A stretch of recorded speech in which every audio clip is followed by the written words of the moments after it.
Bom, eu queria, antes de mais nada, agradecer esse convite tão amável, tão honroso que recebi do curso VoxLex e do seu faz-tudo, como ele próprio se chama, o Felipe Castro Paixão.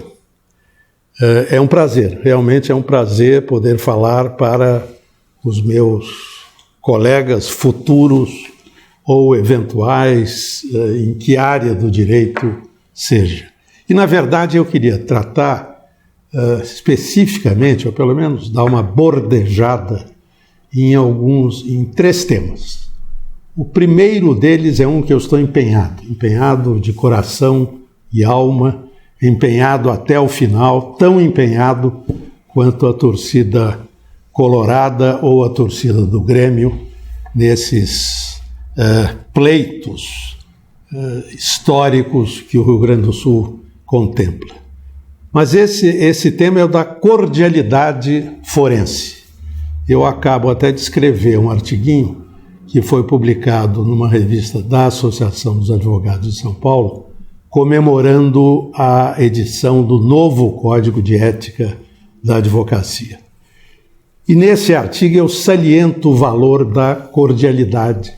A cordialidade, na época em que eu comecei a advogar, e eu estou falando de 48 anos atrás, era algo extremamente preservado. Todo advogado digno do nome preservava a cordialidade no tratamento com o colega contrário, no tratamento com o juiz, com as partes, com o Ministério Público e com os serventuários. Sempre. A cordialidade era de tal maneira importante que ela ficou inserida no Regulamento 737, depois no Código de Processo de 39 e, finalmente, ela é repetida no Código vigente. Na medida em que estabeleciam todos esses estatutos, e o vigente continua estabelecendo, a regra da riscadura, ou seja, as expressões ofensivas utilizadas nos autos devem ser riscadas. Infelizmente, e a responsabilidade aí é do judiciário, esse preceito do velho artigo 15 e agora do artigo 74 do Código de Processo não é aplicado pela magistratura com o rigor que eu, modestamente, entendo devesse ser aplicado. Sempre se debita a grosseria, a aleivosia, ao ânimo dos debates, mas eu acho que o advogado deve ser um contido. O advogado não é a parte. A parte, sim, pode sentir raiva, pode xingar, mas o advogado tem que ser um anteparo à transformação do processo em rinque de boxe. Não pode ser. A incivilidade há de ser proibida.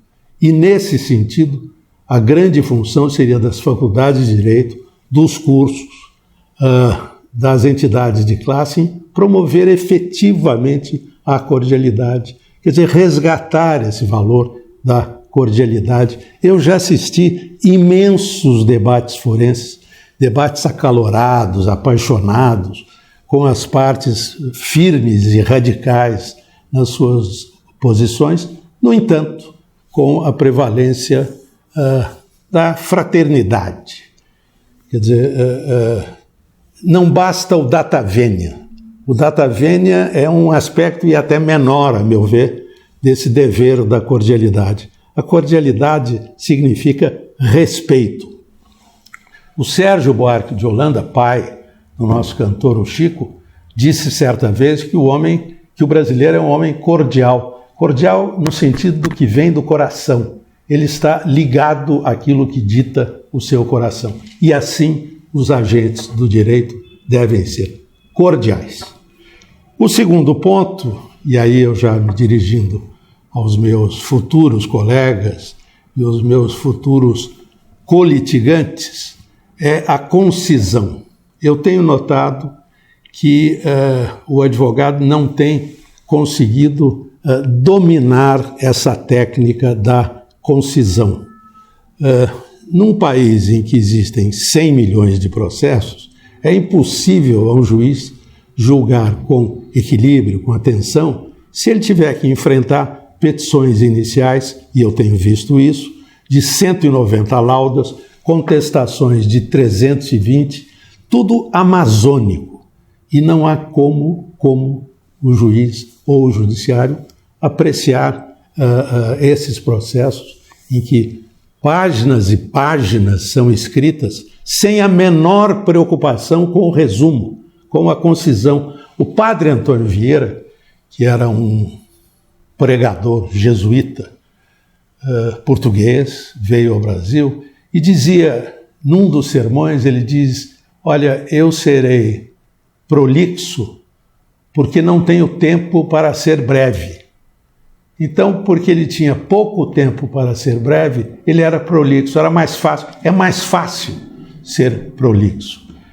E hoje em dia, então, com o recurso ao computador, tal do recorta e cola, você pode produzir peças impressionantes, que talvez agradem aos seus clientes, que são leigos, neófitos no assunto, e acham que quanto mais o advogado escrever, melhor será a defesa. Isso está errado. Está errado.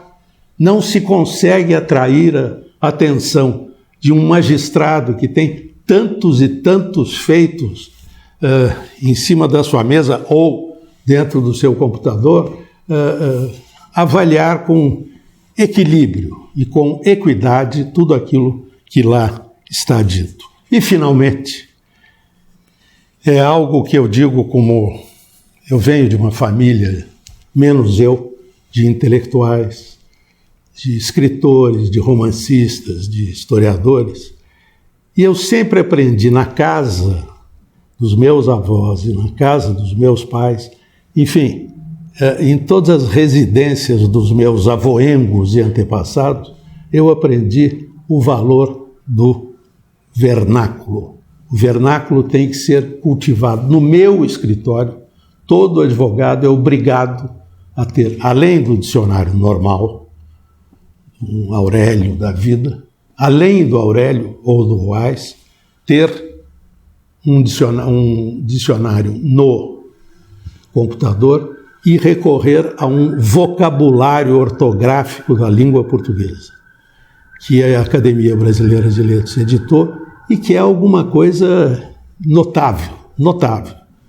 E também o advogado é obrigado a ter um dicionário de sinônimos e, como se diz em Portugal, de sinônimos e antônimos, para que ele possa tornar mais elegante a sua peça, que a peça não fique árida, seca, usando o coloquial, para que a peça não fique chata, desagradável. É preciso atrair, é preciso fazer o que o Érico Veríssimo fazia, ou seja, alguma coisa apetitosa, de leitura atrativa.